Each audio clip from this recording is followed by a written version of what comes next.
Hello friends and dear students, welcome to my YouTube channel.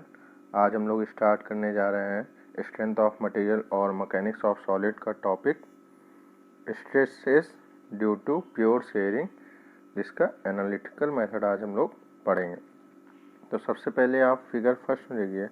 Figure first में क्या है, एक रेक्टेंगुलर ब्लॉक है LMNP having depth perpendicular to the block, जिसकी depth perpendicular है और यूनिट डेप्थ है। यूनिट डेप्थ मीन्स 1 मीटर की डेप्थ है, जो कि ब्लॉक के परपेंडिकुलर है, सामने से दिखाई नहीं दे रही है। इस ब्लॉक पे ओनली शियर स्ट्रेस एक्ट कर रहा है। शियर स्ट्रेस देखिए, LM फेस पे लग रहा है टाउ XY और PN फेस पे लग रहा है टाउ XY, और यहाँ पे आप देखिए LP एंड MN फेस पे टाउ डैश XY लग रहा है। हमने अलग अलग शियर स्ट्रेस मान रखे हैं। LP और MN फेस पे हमने मान रखा है tau dash XY and LM and PN पे मान रखा है टाउ XY। अब यहाँ पे आप पहले चेक करिए कि आपकी बॉडी इक्विलिब्रियम में है या नहीं। तो बॉडी इक्विलिब्रियम होने के लिए आपके पास 3 कंडीशंस होती हैं। कंडीशंस क्या होती हैं? पहली कंडीशन होती है summation Fx is equal to 0, दूसरी समेशन Fy इक्वल टू 0, और तीसरी कंडीशन होती है आपकी मोमेंट या couple is equal to 0। Moment या कपल का सम इज इक्वल टू 0। तो ये 3 कंडीशंस होती हैं आपकी इक्विलिब्रियम की। तो सबसे पहले हम लोग पहली कंडीशन की बात करेंगे। पहली कंडीशन आपकी क्या है? Summation Fx means x direction में जितने भी फोर्स लग रहे हैं वो सब बैलेंस्ड है या नहीं। तो x डायरेक्शन में आप बैलेंस्ड फोर्स देखिए। आप लेफ्ट साइड में फोर्स देखेंगे तो लेफ्ट साइड में ये फोर्स लग रहा है। ये कितना है? टाउ XY इंटू क्या हो जाएगा? LM into 1। किस सरफेस पे लग रहा है? LM सरफेस पे लग रहा है। LM सरफेस पे लग रहा है इंटू 1 क्यों किया? क्योंकि इसकी जो डेप्थ है, डेप्थ आपको सामने से दिखाई नहीं दे रही है, वो कितनी है? 1 यूनिट। और ये इक्वल्स हो जाएगा किसके? जो राइट साइड में कितना लग रहा है? Tau XY into PN into 1।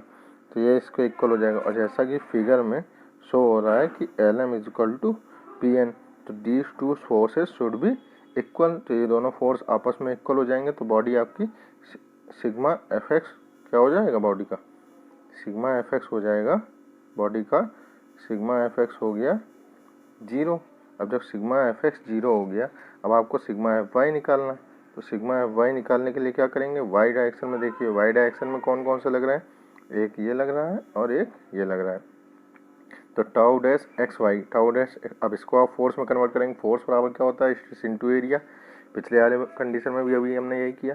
तो फोर्स बराबर स्ट्रेस इंटू एरिया। फोर्स को बैलेंस करना होता है। फोर्स, अब यहाँ पे स्ट्रेस है tau XY dash multiplied by, अब देखिए यहाँ लग रहा है LP पे, तो LP इंटू 1 क्यों? क्योंकि हमने परपेंडिकुलर डेप्थ ले रखी है 1 यूनिट की।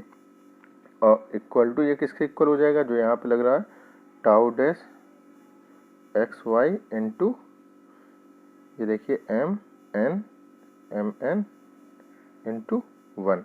ये देखिए यहाँ पे भी ये इक्वल हो गया, क्योंकि यहाँ पे फिगर में दिखाई दे रहा है रेक्टेंगुलर ब्लॉक से।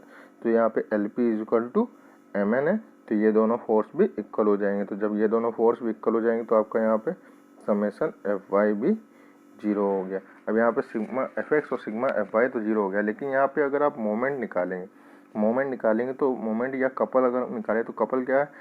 कपल क्या होता है? जो इक्वल एंड अपोजिट डायरेक्शन में जो फोर्स लग रहा हो किसी सर्टेन डिस्टेंस में, वो जो कि एक कपल फॉर्म करते हैं। तो यहाँ पे आप एक तो कपल इसकी वजह से फॉर्म हो रहा है एंटी क्लॉकवाइज डायरेक्शन में, और एक कपल इसकी वजह से फॉर्म हो रहा है क्लॉकवाइज डायरेक्शन में। तो anti clockwise is equal to clockwise होना चाहिए फॉर द इक्विलिब्रियम कंडीशन।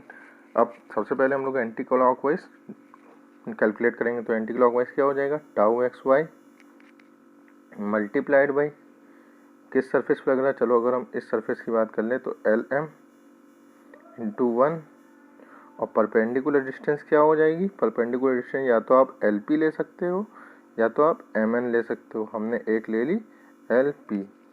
अब ये किसके इक्वल होना चाहिए? ये आपका ये आया।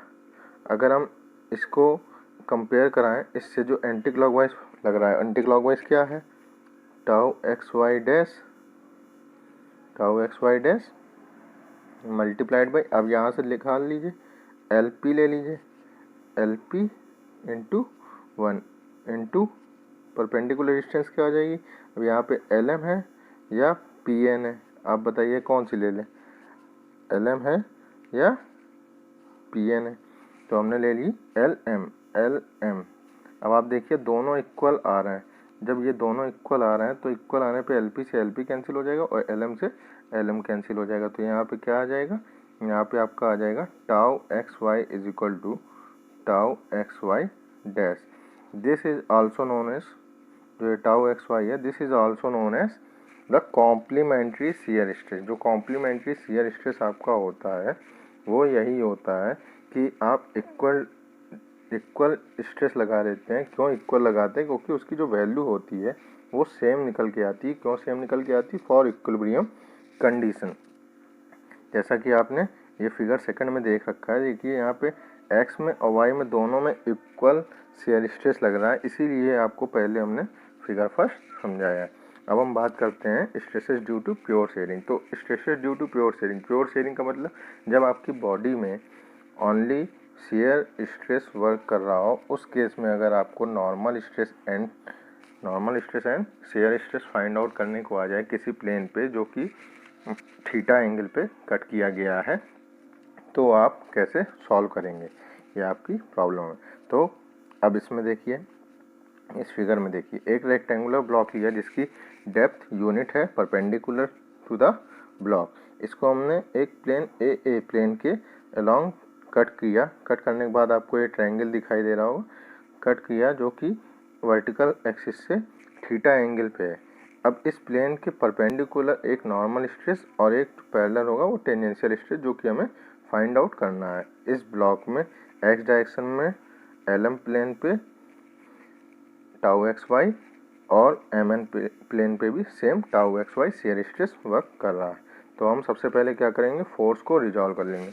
फोर्स रिजॉल्व करने के लिए आप फोर्स को ऐसा रिजॉल्व कीजिए कि सिग्मा एन और टाउ के पैरेलल और परपेंडिकुलर डायरेक्शन में फोर्स रिजॉल्व हो, ताकि आपको फोर्स इक्वेट करने में आसानी हो सके।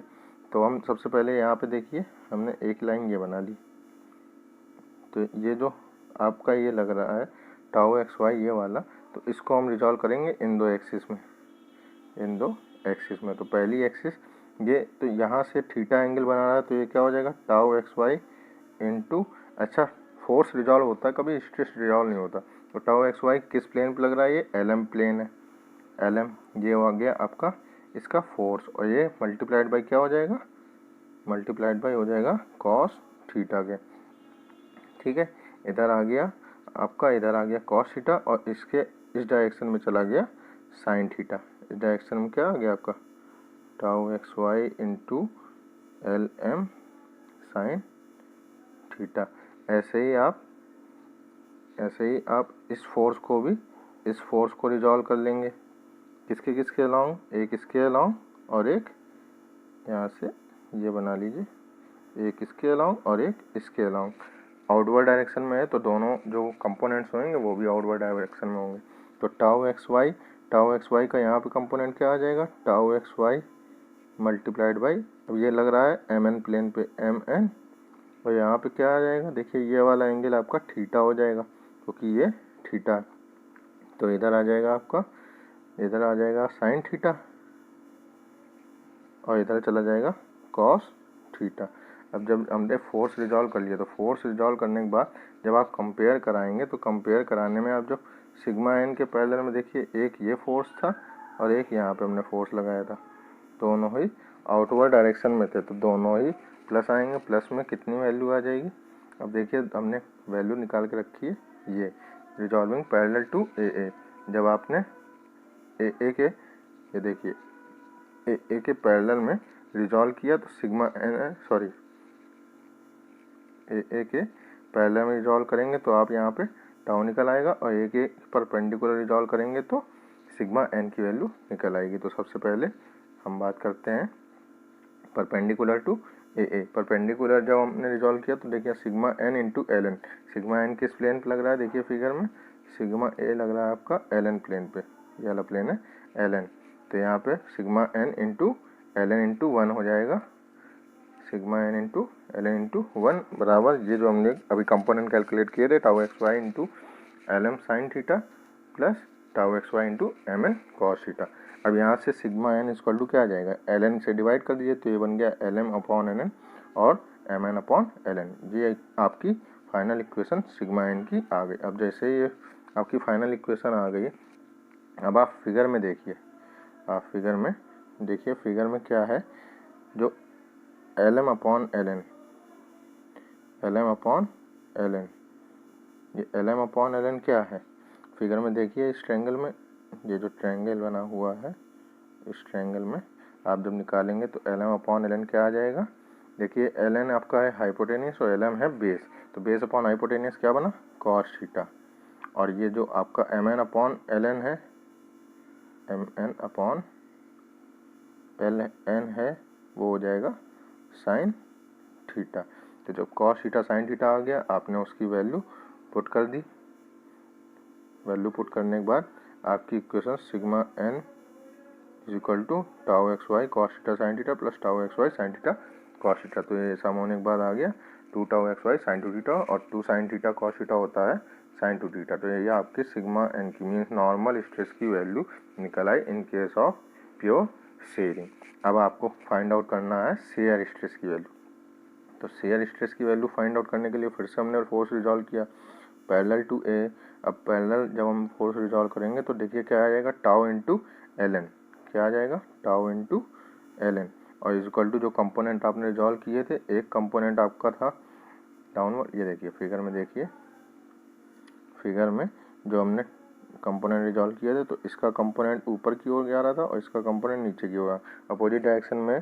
तो ये वाला कंपोनेंट और ये देखिए जो टाउ हमने माना है ये भी नीचे की ओर माना है, तो ये वाला कंपोनेंट प्लस में जाएगा, ये वाला कंपोनेंट माइनस में जाएगा। तो जो वैल्यू थी आप उस वैल्यू को लिखिए, वैल्यू लिखने के बाद आपका जो ये आएगा parallel to A tau into L N equal to tau x y M N sine theta minus tau x y L M cos theta. Again L N से डिवाइड कर देंगे, पूरी इक्वेशन ये निकल आएगी और फिर उसको साइन थीटा कॉस थीटा जो अभी हमने वैल्यू निकाली थी वो फुल वैल्यू पुट करने के बाद ये देखिए बन गया tau x y sine square theta minus cos square theta जो कि होता है माइनस कॉस 2 थीटा। तो और निगेटिव साइन आ गया। अब निगेटिव साइन आ गया तो निगेटिव साइन क्या शो करता है, निगेटिव साइन शोज दैट जो हमने शेयर स्ट्रेस की डायरेक्शन मानी है वो डायरेक्शन अपोजिट डायरेक्शन में शेयर स्ट्रेस वर्क करेगा with the amount of tau x y cos 2 theta. Negative sign सिर्फ डायरेक्शन शो कर रहा है यहाँ पे।